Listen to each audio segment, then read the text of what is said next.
Alors, bismillah, donc après les 5 vidéos qu'on a enregistrées concernant le cours de SMA S4, Algèbre 5, maintenant on va faire des vidéos de révision. Et on va commencer par le premier chapitre, c'est la dualité, etc. Donc on va faire tant de vidéos qu'on veut pour, disons, envelopper tout le programme. Alors donc, j'ai choisi quelques exercices, c'est des exercices vraiment typiques. Ça nous permet en même temps de pratiquer la théorie, mais en même temps de faire attention à quelques pièges du calcul de la base duale. Donc, je vous donne l'énoncé des exercices. Donc, exercice 1. Alors nous, on va faire un petit rappel. On a défini la base duale, l'espace dual, pour un espace vectoriel de dimension quelconque. En fait, on a insisté sur le dual d'une base en dimension finie, parce qu'en dimension infinie, malheureusement, on ne connaît pas beaucoup de bases, ou c'est rare. Et par conséquent, on a insisté sur la dimension finie. Alors là, on va prendre pour comprendre qu'est-ce que c'est que le dual d'une base.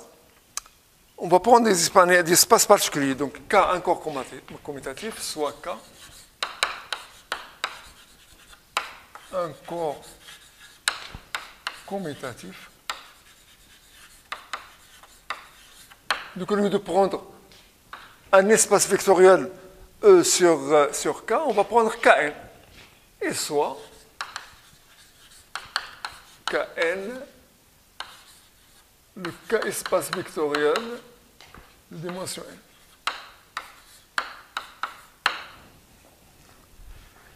n. Et dans la base, il y a une base bien connue, bien particulière, c'est la base canonique. Et de base canonique.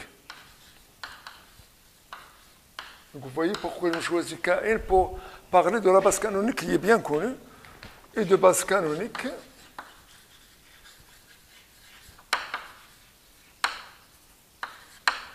B, bien connu. Donc je vais mettre un indice C pour dire canonique. Alors le premier élément c'est E1, un éniple de 1, 0, 0. Le deuxième c'est E2. Alors je veux l'espace E2, 0, 1, 0, etc.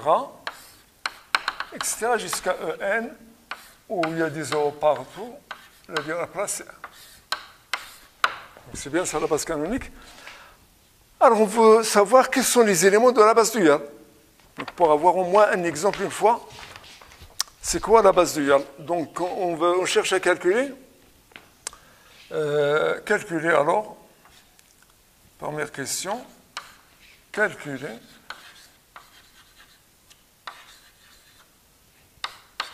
base canonique de l'espace dual Kn.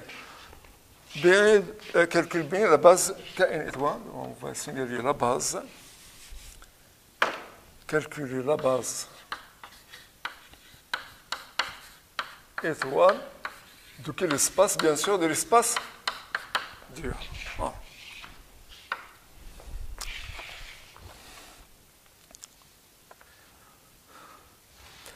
Et après, bien sûr, une fois que... on va l'expliquer après. Alors, deuxième question. Donner l'expression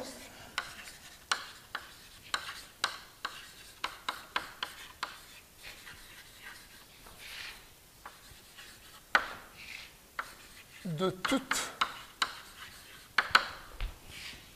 toute forme linéaire F appartenant à Kn étoile. Donc vous voyez bien, une forme linéaire, c'est bien une application. Et donc il faut donner l'expression. Bien. Alors maintenant, une fois qu'on a donné, donc ici ce sera un exemple pratique pour découvrir qu'est-ce que c'est que le dual de la base canonique.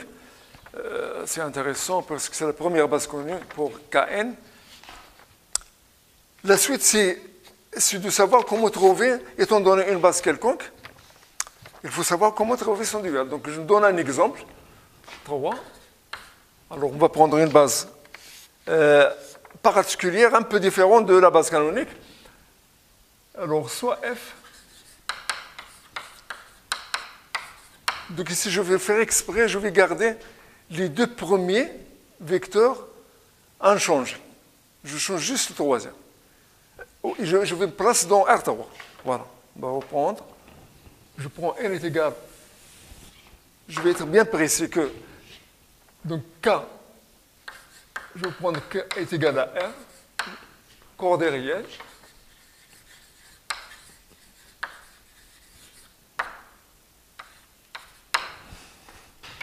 Donc K est égal à R, coordonnée réelle. Et n est égal à 3. C'est simple.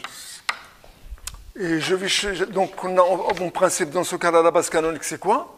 Ça veut dire E, c'est quoi? E, dans notre cas, E, ici, E, c'est Kn.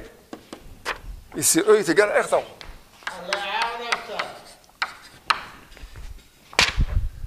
E est égal à R.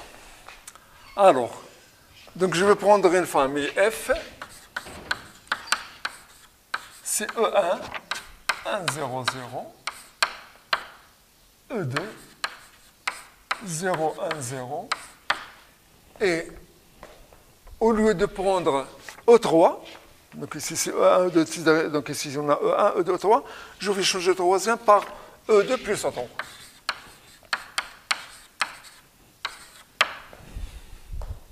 Voilà. Donc vous voyez, les deux premiers sont restés fixes.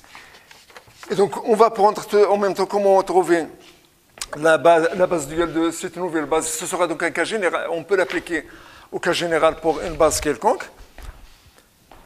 Mais en même temps, de voir est-ce que le dual pour ces vecteurs-là, ça sera la même chose pour ces deux, au moins pour ces deux premiers vecteurs. Donc je vous pose la question si on calcule alors. Montrez tout d'abord que c'est une base, parce que il faut avoir l'habitude de calculer le dual d'une base et pas de n'importe quoi. Donc, la première des choses, il faut montrer que F est une base.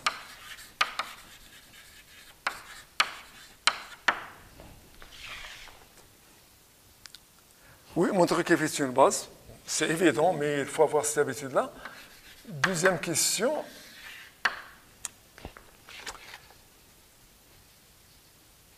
Alors, il faut calculer F étoile.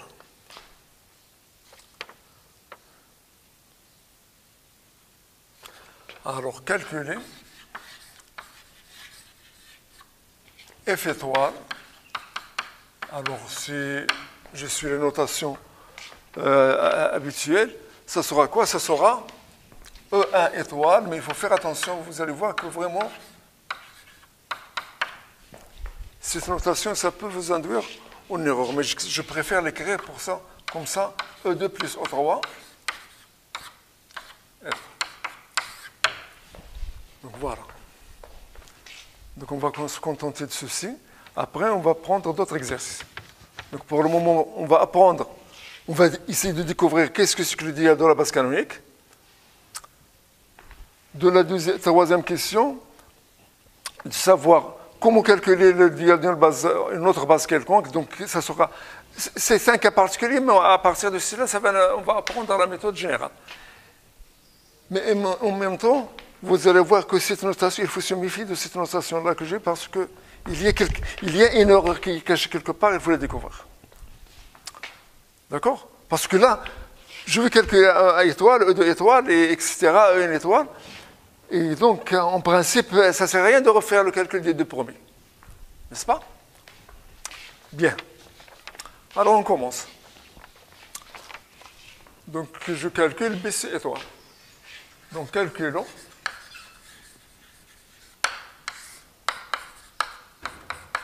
Étoile. C'est quoi la définition de la base dual? Eh bien, c'est une base de l'espace dual. Et Et il est défini par quoi? Il est bien défini par le symbole de Kronecker, à savoir, calculons B étoile défini comment? Vous avez ici Kn, donc on a Kn étoile. Ici, on a la base canonique. Ici, sa base, c'est base canonique étoile.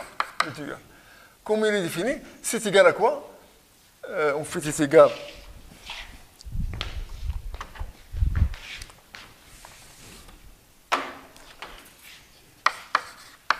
Alors, c'est étoile, en fait, puisqu'ici, c'est E1, En.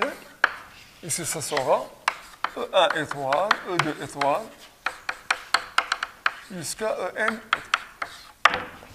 Alors, qu'il est défini par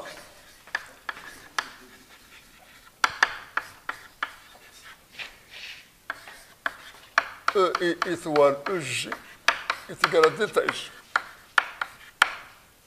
Est égal à quoi? Est égal à 1 si I est égal à J est égal à 0 c'est 1.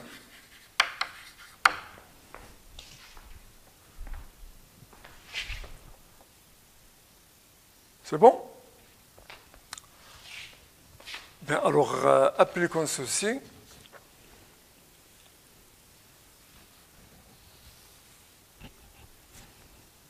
Comment faire? On va prendre un X appartenant à Kn, parce qu'on fait les E et étoiles. Nous avons quoi? E et étoile. Ça va de quoi vers quoi? Ça va de K, N vers K. En fait, c'est une forme linéaire. Après tout, c'est un élément de la base, mais c'est une forme linéaire.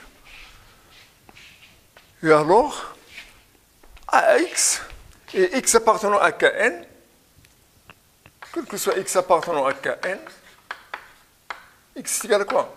C'est égal à X1, E1, plus X2, E2, plus Xn, E. Voilà. N'est-ce pas? E1, E2, En, c'est bien la base canonique, donc n'importe quel vecteur va s'exprimer dans cette base. Alors, j'applique E1 étoile,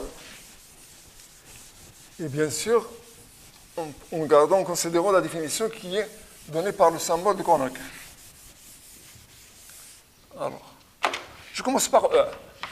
E1 étoile de X, égal à quoi? J'applique la linéarité de E1 étoile, c'est une forme linéaire définie pour les E et disons prolongée par linéarité. C'est bon? Alors, E1 étoile de X c'est égal à quoi? C'est égal à E1 étoile, disons, de X1 E1 plus Xn En. Et donc, on fait sortir tous les coefficients. Donc, c'est égal à quoi? C'est égal à X1 E1 étoile de E1 plus Xn E1 étoile de E1. Donc, qu'est-ce que vous remarquez? Vous remarquez que partout, c'est 0. Pourquoi? Parce que d'après la définition, c'est égal à 0, partout ici, ça commence à partir de 2. E2, E1 étoile appliqué à E2, c'est 0, jusqu'à E1 étoile appliqué à E1, c'est 0, parce que I est différent de G. Regardez la définition.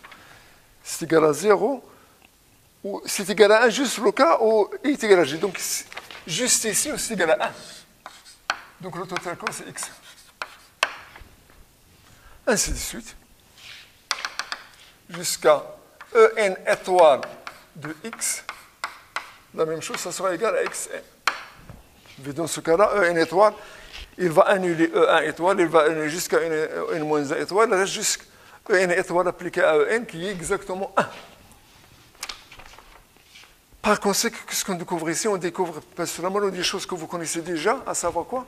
Que tout simplement, la base duale, dans ce cas-là, c'est tout simplement une formule de projection. Depuis le VAC, vous parlez toujours de projection d'un espace vectoriel sur un corps. C'est tout simplement la première projection, c'est la première composante, etc. Donc ici, c'est égal à quoi? On peut dire c'est tout simplement P1 de X, la première projection. Etc., etc. Et ici, c'est exactement Pn de X. Donc c'est deux choses. Donc c'est pas étrange, c'est tout simplement des choses qu'on connaît déjà. Donc on peut dire que la base canonique étoile pour Kn c'est égal à quoi? C'est égal à 1 étoile par définition, mais qui est tout simplement la première projection. Kx fait correspondre à x pour correspondre au premier élément x1, et etc., jusqu'à Pn étoile, qui est exactement la énième projection. Ça veut dire qu'X applique X. Donc voilà, on a un exemple concret de base canonique. C'est tout simplement des choses que vous connaissez déjà, c'est tout simplement les projections. Bien, la deuxième question, c'était quoi? Alors, déduire une expression pour une formule. Maintenant, on a trouvé les éléments de la base duale, de l'espace dual Kn étoile. Maintenant, il faut donner. Ça serait une bonne chose de connaître Kn étoile tout entier, n'est-ce pas? Alors maintenant, donner, c'est la deuxième question, donner f appartenant à Kn étoile, quel que soit. C'est normal. Si c'est une question de S2, puisque vous avez une base, donc vous avez tous les éléments. Donc, autrement dit, quel que soit f, forme linéaire,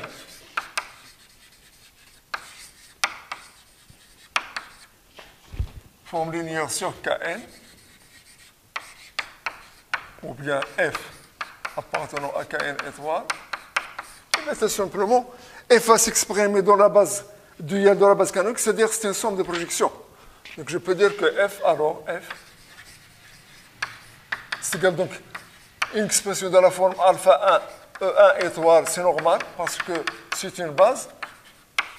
Mais en remplaçant, on trouve que toutes les formules, n'importe quelle formule, c'est une combinaison de projection tout simplement. Plus alpha n, f. Donc voilà, dans le cas de Kn, en particulier dans le cas de Rn, Cn, Qn, et en général pour un corps quelconque, vous voyez bien qu'une formule, au début, on a un espace dual, ça paraît très vaste, mais en fait après, on l'a bien maîtrisé, et c'est ça le but de l'être humain, c'est de maîtriser la nature. Voilà, c'est tout simplement une combinaison de projections. Voilà. Alors maintenant, on va savoir, et si on change de base, alors c'est la même chose.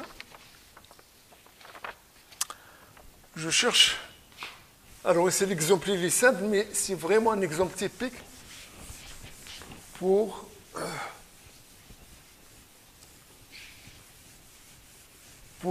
attirer votre attention sur quelques pièges qu'il faut éviter. Alors maintenant, la nouvelle base, c'est quoi? F, c'est égal à E1, E2, E2 plus R3. Maintenant, c'est une base, c'est une base de R3, évidente. Alors, j'ai posé la question juste pour avoir l'habitude de faire toujours attention quand on fait à des bases et pas à n'importe quelle famille. Alors, c'est une base de R3. Il suffit de démontrer qu'il est libre. Et puisque la dimension c'est 3, le cardinal c'est 3, donc c'est une base. Donc, la dimension est R3, ou bien le déterminant tout simplement de vecteur. En fait, le déterminant c'est quoi? C'est 1, 0, 0, 0, 1, 0, 0, 1, 1, qui est égal à 1 différent de 0. Donc libre, F libre, n'est-ce pas? Le cardinal de F, c'est égal à 3, est égal à la dimension de R3 sur R. Donc c'est une base. Alors c'est pas ça le problème. Je voulais juste attirer votre attention qu'il faut avoir l'habitude de vérifier. Et on va expliquer pourquoi. Alors maintenant, on cherche à calculer son dual. Alors si on veut utiliser l'intuition,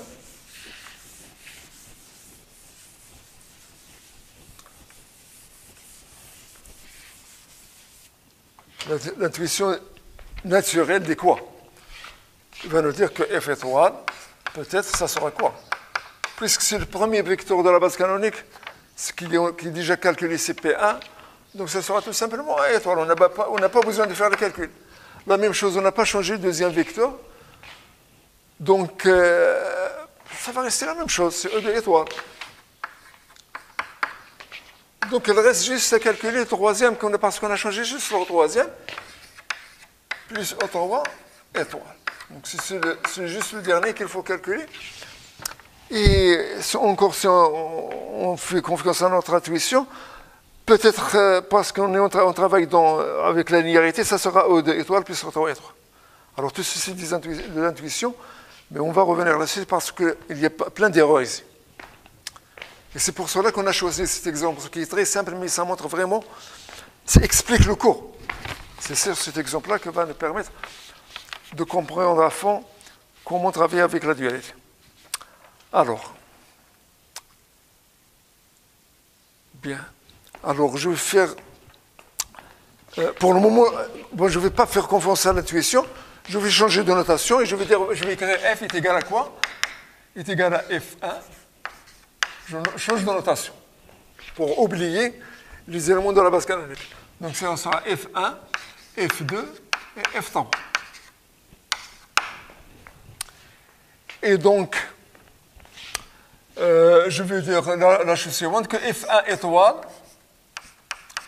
donc la base du Gall, toujours je reprends la définition parce que je ne fais pas confiance à cette intuition-là. Ce que je vais faire, je vais faire le calcul correct, rigoureux. C'est quoi? F étoile est égal, par définition, c'est F1 étoile, F2 étoile, F3 étoile. Comment ils sont définis? Ils sont définis tels que F étoile de Fg est égal à delta H. Symbole de Kronecker. Donc c'est la règle qui est donnée pour... C'est la définition de la base du Gall. Je vais suivre cette règle-là. Et pour le moment, mais F1 étoile, c'est un élément, après tout, de R étoile. N'est-ce pas? C'est un élément de R3 étoile, dont la base, le dual de la base canonique qu'on vient de calculer, c'est la première projection. Je garde la notation A étoile, mais il est bien connu. C'est la première projection, deuxième projection et troisième projection dans le cas de R3, parce qu'il y a R3 vecteur. Et donc je vais l'écrire F1 étoile, donc F1 étoile. Ça sera tout simplement alpha E1 étoile plus bêta E2 étoile plus gamma O3 étoile. Voilà.